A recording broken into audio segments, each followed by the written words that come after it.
Yeah. Risa Ontiveros, totoo bang meron kayong insertion na 750 million na sa inyong sa budget nitong taon na to? Hindi ako makapaniwala eh. Kambatsero, hindi ako makapaniwala na may flood control insertion si Senator Risa Ontiveros hanggang ngayon. Oo. Hindi ako makapaniwala kasi Kahit na sinabi ko na sa'yo, kumbachero. kahit sinabi Kahit mo na, ako pa nagsabi. parang mas gusto kong Masakit naman yan, kumbachero. O sige, naniniwala na. Ayoko nasasaktan ka. Hindi kaya po hindi ako makapaniwala sapagkat si Senator Risa Ontiveros ay bumoto ng against doon sa BICAM report. Di ba, may ratification ng Senado? Oo. Yung pagkatapos ng yung BICAM report, ibabalik sa Senado at pagbobotohan, iraratify. Dalawa silang hindi bumoto eh. Oo. Si Senator Risa, saka si Senator Coco Pimentel, pareho silang Dalawang opposition. nasa minority. Kaya hindi ako makapaniwala Baka- na meron siyang insertion. Baka ang Na flood control ha. na flood control. Buaya sa kamara mga kaduntex, panoorin, nako! Nakailang committee hearings na. Ang binabanggit palagi, puro ayuda. Pinagsisigawan na ng mga manggagawa, itaas nyo yung sahod. Bibigyan nyo yung mga manggagawa, 1,500 na ayuda. Anong klaseng pambabastos yan, Mr. Chair? Parang namamalimos yung mga manggagawa. 1,500, 3,000 pesos na ayuda. Magkano yan? Arawan. Kung bibigyan nyo ng ayuda mga manggagawa ng 1,500, ang kahulugan niyan, 50 pesos per day. Tanungin ko kahit sino. Survive. Dito, sa bulwagang ito, may mabubuhay ng 50 pesos kada araw. Sabi ng, yung ahensya yun mga kadunatics na okay na daw, mayaman ka na daw pag may 60 pesos per meal. Pinagmamalaki ng executive at ng administrasyon, nagbibigay sila ng ayuda. Pero hindi lahat ay nabibigyan ng ayuda. Nagpapasalamat ang mga transportation workers na nabibigyan sila ng ayuda. Pero hindi lahat ng transportation workers nabibigyan ng ayuda.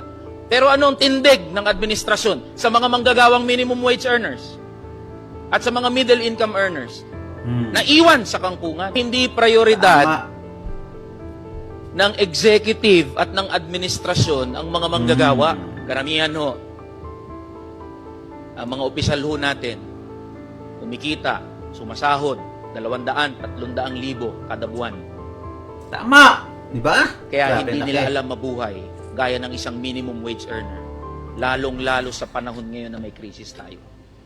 At ang maririnig natin sa economic managers, bigyan na lang ng ayuda ang mga minimum wage earners kaysa itaas yung sahod nila. Ganyan ka-detached sa realidad ang mga economic managers natin. Maraming salamat po. Grabe. Grabe. Suntok sa buwan yung mga pinagsasabi niya mga kadonatics. Kung isa kang, isa kang original at may malasakit na congressman mga kadonatics, ay talagang matatouch ka sa sinabi niya. Pero kung masahol ka ng mga kadonatics, kahit gaano pa kasakit ng mga pinagsasabi mo, gaano pa kaganda mga kadonatics ang lesson na ibinahagi mo, walang kwenta yan para sa kanila mga kadonatics. They will go on their lives mga kadonatics. And that's the reality. Nagnakaw nga ng trilyon, eto pa mga kadonatics. Kaya, hindi nila ma-feel ang realidad sa ibaba mga kadonatics dahil sa sahod pa lang nila, paldong-paldo na. Paldong-paldo na mga kadonatics. And aside from salary na napakalaki, ay grabe, billion ang ninakaw pa.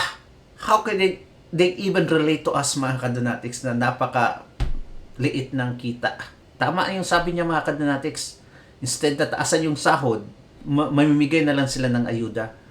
Kasi nga, yan lang yung alam nila mga kadonatics. Yan lang talaga yung alam nila. Panandali ang kasiyahan para daw sa mga mahihirap. Pag mabigyan na ng cash itong mga minimum earners, ay masaya na yan sila. Makakalimutan na yung mga ninakaw natin. Not anymore mga kadonatics, not anymore. This is not the case anymore sa panahon ngayon kasi mulat na yung mga tao. Bukas na yung mga mata natin mga kadonatics sa talagang nangyayari. Well, anyway, eto, John Vic Rimulya. Ay, nako.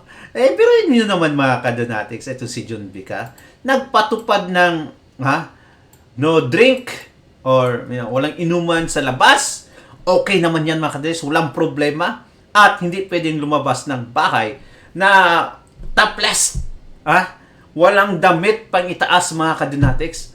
Ngayon, itong mga kulugok na walang inisyatibong mga policemen mga kadonatics under ni John Vic Rimulya, nako, kahit sino na lang mga kadonatics ang hinuli. Basta may makita silang walang damit pang itaas, huhulihin kahit pa nasa loob ng bahay. Kaya ang daming memes ngayon ang lumabas mga kadonatics na isang lalaking na naliligo, na nakahubad, hinuli ng mga pulis. Eto, yung nag-viral talaga ngayon mga kadonatics, Eto. Nagmi-mix lang ng semento mga kadonatics. Obviously, grabe ka bigat ng trabahong yan mga kadonatics. Tapos mainit pa yung lugar. Talagang maghuhubad ka at sa tabi ng bahay. Hinuli ba naman ng mga walang initiative ng mga pulis? Mga kadonatics, kung sakto yung pag-iisip mo, sakto talaga, maiintindihan mo yung ginawa niya. And the fact na andyan pa sa tabi ng bahay mga kadonatics, pero hinuli, sobra talaga. Nawawala yung inisyatibo ng mga pulis. Nababangag na din sila, nababangag yung secretaries, kasi yung pinuno nila mga kadonatics, ay talagang, alam naman natin, high na high din.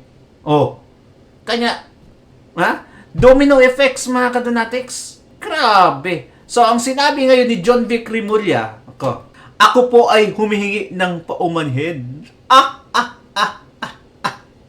Humihingi daw ng paumanhin itong si John Vic mga kadonatics. Tanggapin nyo ba yung paumanhin niya? May complete statement pa yung sinabi niya mga kadonatics. Okay, Secretary John Vic Rimulya humingi ng paumanhin sa lalaking tinitiketan habang naghahalo ng semento sa Mandaluyong. Humihingi ng paumanhin si DILG Secretary John Vic Rimulya sa lalaki mula sa Barangay Edition Hills na tinikitan habang naghahalo ng semento na walang suot na pangitaas sa labas ng kanilang bahay. Kung gaano kaugok yung mga pulis, talaga mga kadonatics. Minsan, kahit pa may kautusan, dapat gamitin mo din yung inisyatibo mga kadonatics kung nararapat ba talaga. Ewan ko, ay nako. Ayon kay Rimulya, personal niyang umanong pupuntahan ang lalaki upang direktang humingi ng paumanhin kaugnay ng nangyayaring insidente na naging bahagi ng implementasyon ng Safer Cities Initiative. Wow! Ngayon pa, John Vic, patapos na kayo. Ngayon pa. Ako po ay humihingi ng paumanhin at pupuntahan ko po siya sa mga susunod na araw. Ako na po ang hihingi ng paumanhin. Inamin din ng kalihim na may kakulangan sa kanyang naging gabay sa pagpatupad ng programa. It was my fault that I did not give clear instructions on how to do the Safer Cities Initiative. Nagkulang lang po ako ron. Ay, nagkulang kaya mga kadonatics. Magpapatupad ka ng ganyan. Ewan ko, walang clear na mandate mga kadonatics kung ano yung pinagbabawal, kung anong hindi. Ay talagang, basta topless ngayon ang mga naliligo sa beach mga kadonatics ay mape-penalize ngayon. Hindi sinabi. Ay nako. Kaloka itong si John Vic. Eto mga kadonatics, si Katunying. Panoorin natin. Ibinulgar niya. Ilang beses kasing sinabi nitong si Antivirus na wala talaga siyang insertion. Wala siyang, anong tawag dyan mga kadonatics, ang program funds. Eto. Pakinggan natin si Katunying. At nag-viral ngayon mga kadonatics, ang sinabi niya. Meron po kasing ganyan si Senator Risa Ontiveros. Siyempre, ang dami pong fans ni Senator Risa Ontiveros, di po ba? Sabi po niya, wala po fans, akong diba? BICAM insertions. Yung pong percentage niya. Tapos, wala sa program funds, period. Sabi niya. May period Isa pa siya. Hindi ako pumirma sa BICAM at bumoto rin ng no sa kontrobersyal na 2025 budget. Yan po yung mensahe ni Senator Risa Ontiveros. At ang sabi po niya, babala, huwag maniwala sa fake news at maling impormasyon. Wow, Sabi po niya, okay. lahat ng iminungkahi kong amyenda sa budget ay dumaan sa tamang proseso at inaprubahan ng Senado. Ayun, yun po yung statement ni Senator Risa Ontiveros. Senator, aalisin muna kita dyan. Ha? Ayan. Yan po yung ugat ng lahat. Siyempre po, ako naman hindi naman masyadong bago na sa media. Ako po 33 years na po sa media. Kaya po medyo kahit paano nasasaktan tayo pagka meron tayong sinabi tapos tatawaging fake news, Fake lalo news, pa at galing sa isang senador. Agree. Ang totoo po nun ito, magkakaroon tayo, definition of terms, ano? Kapag ka po sinabing insertion, sa aking tingin, insertion, wala namang masama sa insertion, no? Ang insertion na tinatawag din pong amendment, wala naman po sanang masama. Bakit po? Sapagkat ang lahat po ng senador, hanggat hindi po sila ibinabawal, pati mga congressman for that matter, hanggat hindi sila binabawalan na mag-introduce ng amendments sa panukalang budget, pinapahintulutan po sila. Ibig sabihin, legal po yun. Kailan lang po nagiging masama ang insertion? Kapag ka po ang insertion, mga kababayan, ay inimplement na nakikialam po yung senador o kaya congressman dun sa implementation. Ano pa? Kung siya po ay nakikialam sa pagpili ng kontraktor, ano pa? Ito pinakamatindi. Kung siya ay tumatanggap ng kickback o komisyon o nanghihingi ng kickback o komisyon mula po sa kanyang insertion. So, doon lang po siya nagiging masama. Kaya yung pong reaksyon ni Senator Risa Ontiveros medyo nakakagulat. Bakit ba ganon? Bakit ba ganon? Masama ba yung amendment per se? Hindi po. Ang insertion per se, hindi po. Kaya po, nakakagulat po, nasasabihin niya pong fake news ang atin pong sinabi o ipinahayag. Ano po, mga kababayan? Dali lang Senator Risa, alisin muna kita dyan alisin muna dyan. Ano po ba ang naging umpisa ng lahat ng ito? Meron pong isang senador na nagsabi na meron pong halos lahat ng mga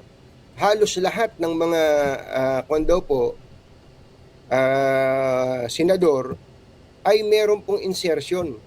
Ito po, hindi pala ikaw, Senator, hindi pala ikaw, sorry, remove na pala kita. Ito pala yon. Ayan, si Senator Ping Lacson. Sabi po ni Senator Ping Lacson, almost all, halos lahat ng senador in the 19th Congress inserted around 100 billion worth of items in the 2025 General Appropriations Act. Ang totoo po nun, kaya siguro minasama ng ibang mga senador itong statement ni Senator Ping Lacson na to, sapagkat ang pinanggagalingan, meron pong mga senador na kumikbak nga mula dun sa project na ginastusan ng insertion. Ano po, yan po yun, si Senator Ping Lacson. Yan po yung sabi niya, almost all. Ayan, almost all. Ngayon, meron pong isang senador naman na ang pangalan po ay JB Ejercito, Senator JB Ejercito, na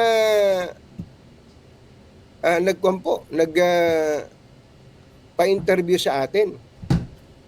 Nagpa-interview po siya sa atin. Ito po yung Mismo nagsabi na almost all senators ang merong insertions at may halaga pa nasa mahigit 100 billion daw yung pesos yung insertions ng mga senador. Almost all Sino kaya yung walang insertion sa inyong mga senador? Tingin ko all. Huwag din niyang sabing almost all. Tingin ko all. Talaga? Alam niyo, isa sa, yung insertion, hindi po masama yan. Ngayon na lang po napasama yan. The amendments is part of our job as legislators. Kaya nga po kami, after may pa sa National Expenditure Program o yung President's Budget, dumadaan po ng Kongreso yan. No? Kaya ho kami nagbabudget hearings. Senator, sabi na ha, alisin na muna kita ha. Alisin muna natin si Senator J.B. Ejercito. So, iyan po ang ating premise ng ating talakayan ngayon. Nag-umpisa po si Senator Ping Lacson, sabi niya, almost all. Ang sabi po ni Senator JB, hindi almost all. All senators ay meron pong insertion. Slash amendment. Ang tawag po kasi sa amendment, insertion. Pampara gumanda, amendment. Pero pagka insertion, pareho din. Opo. At gaya po ng uulit-ulitin ko to ha, wala pong masama sa amendment o insertion per se. Ano po, mga kababayan? Sabi ni Senator Risa Ontiveros, wala. Wala po siyang insertion. Ano po sabi ni Senator Risa Ontiveros? Wala po akong BICAM insertions. Wala saan program fund. Period. Sabi po niyang ganun, mga kababayan. Kaya po nagkaroon po kami ng programa ni Combachero, at ang programa po namin ni Combachero ay noong kahapon po sa 2x2, ano po, mga magulang at mga mahal na taga-subaybay. Ito po yung portion. Sana makinig kayong mabuti ha. Sana makinig kayong mabuti. Especially si Senator Risa Ontiveros. Especially si Senator Risa Ontiveros o yung kanyang mga taga-suporta o tagahanga at pati na yung opisina ni Senator Risa Ontiveros. Opo.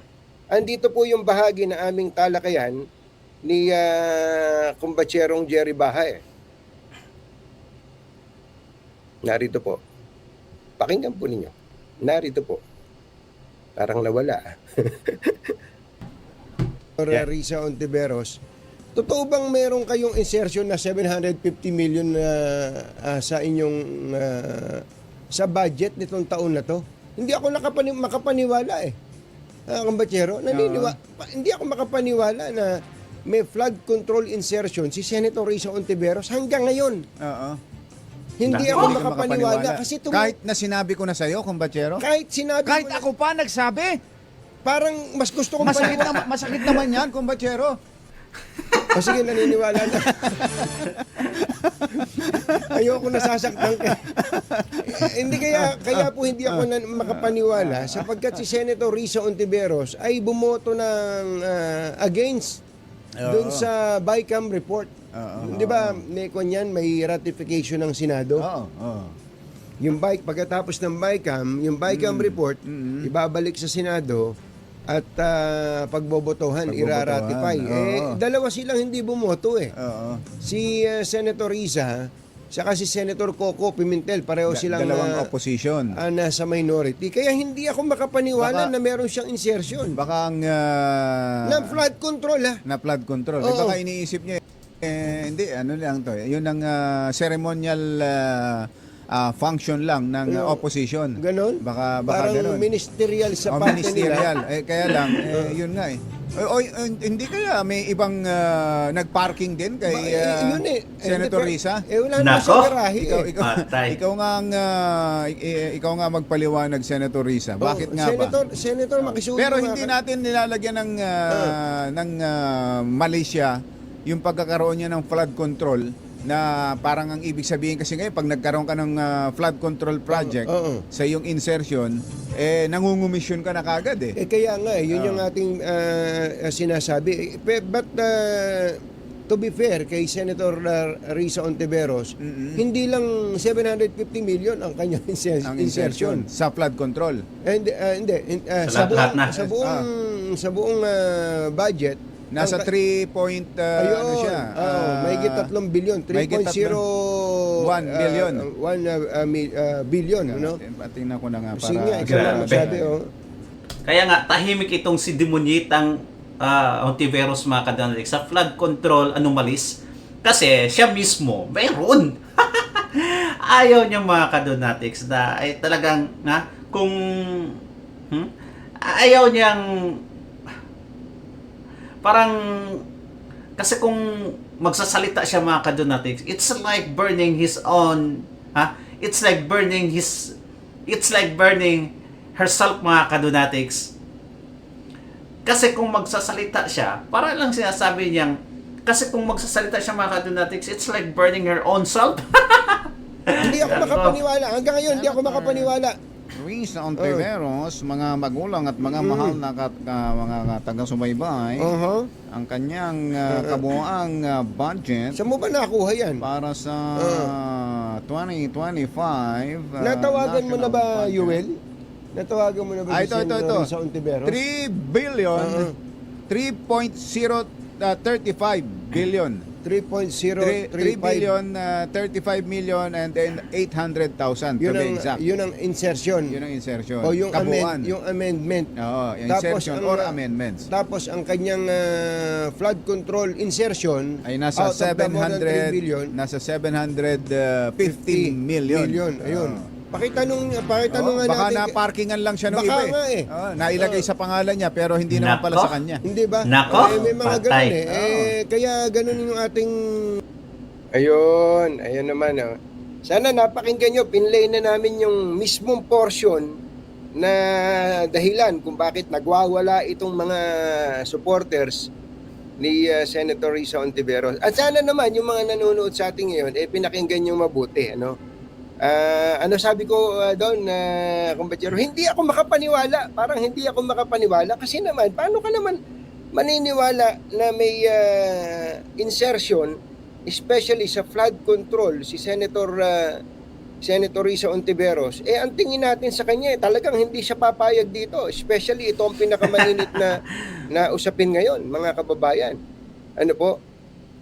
Oo na, sabi siguro. Oo na, Katunying. Kayo na ang magaling. Baka inimbento nyo lang yan. Eto na. And dito na. Papunta na tayo sa exciting part. Opo, mga magulang at mga mahal na taga-subaybay. Magkano ba talaga ang insertion ni Senator Risa Ontiveros ayon mismo sa record ng Senado? Magkano ang insertion ni Senator Risa Ontiveros ayon mismo sa record ng Senado? Eto po, mga kababayan. Atin pong dali lang po Sensya na kayo at medyo mahina tayo sa ang tawag doon sa Gadget. recent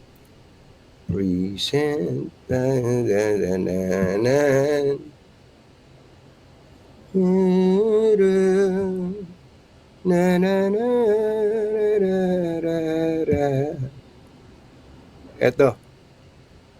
Yun. Lumabas. Ay, napindot. Ay, lumabas. Ayan na po, mga kababayan.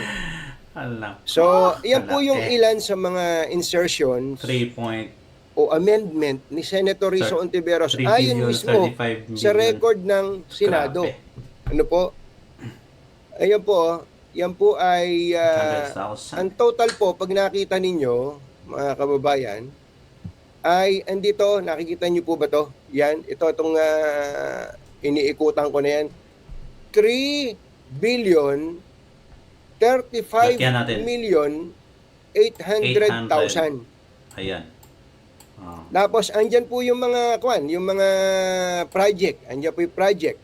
Construction Nako, of multipurpose. Risa. Ayan po sa Tondo. Construction of multipurpose District Nako. 5 Manila. Construction of road Barangay Palapad, San Fabian, Pangasinan. Construction of road Barangay Kasampagan, Laoca. Pero tigil muna ako dito. Naku mga kadonatics, ay dapat inspeksyonin to lahat kung may nagawa ba talaga. Baka may mga ghost projects dito mga kadonatics. Especially nung sa flood control ay talagang dapat may imbestiga dito. May mag-imbestiga talaga. Kasi gusto nating diin talaga itong bruhang nasa Senado, mga kadunatics eh. Kung makapagsalita, akala mo talaga kung sino siyang anghel. Makapagsalita about sa mga Duterte. Sobra, mga kadunatics. Tingnan mo naman. Tatangin Laki. muna natin ang opisina ni Senator Risa Ontiveros. Baka kasi hindi alam ni Senator Risa Ontiveros to eh. Itinatanggi po ba nyo na sa Sarcastic. inyo ito? Sarcastic talaga.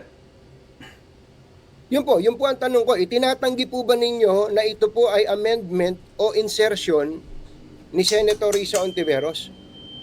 Ako. Ang laki. Tutuloy natin ang basa. Construction of road, Barangay Aris, Lawak, Pangasinan. Construction of road, Barangay Domingo, Alarcio, Lawak, Pangasinan. Construction of road, Sitio, San Jose, Kakandongan, Natividad, Pangasinan. Grabe, million. Construction of multipurpose building, Teen Center, San Fernando, La Union.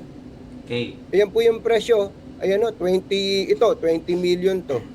Construction of Barangay Hall, Barangay Buanta, Bawang. Mga magagandang proyekto po ito eh. Mga Yes. kababayan, ako naniniwala ako magagandang proyekto. Kaya, at this juncture, I want to reiterate that there is nothing wrong with insertion Tama. and amendment. Kaya huwag kayong masyadong defensive. Wala pong masama dyan. Lalo na nga kung in-implement ng tama yung proyekto. Tama. Walang Ano ba ghost problema project. doon? Tuloy natin. Walang substandard.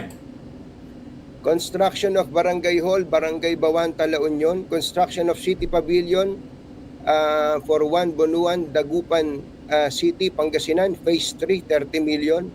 Construction of Multipurpose Building, Agri-Aqua Building. Ang gaganda po nitong project na to. Into Training Center, Lingayen, Pangasinan, 25 million. Construction of Multipurpose Building, Training Center, Barangay Bicol Norte, Bayambang, Pangasinan, 20 million. Construction of Oben Saban Road at Barangay Gubkok, Tabuk, Kalinga, 25 million. Construction of road, Barangay Kabarutan, Kawayan, Isabela, 10 million. Concreting of road, Barangay Babaran, Itiaga, Isabela, 10 million. Construction of road, Barangay Garit Sur, Itiaga, Isabela, 10 million. Ito, flood control tong susunod. Construction of Sinili Flood Control Structure Section 3 at Barangay Sinili, Santiago City, Isabela, 100 million. Dapat may mag-check nito. Check nyo, mga kadudatics, kung sinong taga Isabela. Check nyo kung okay ba.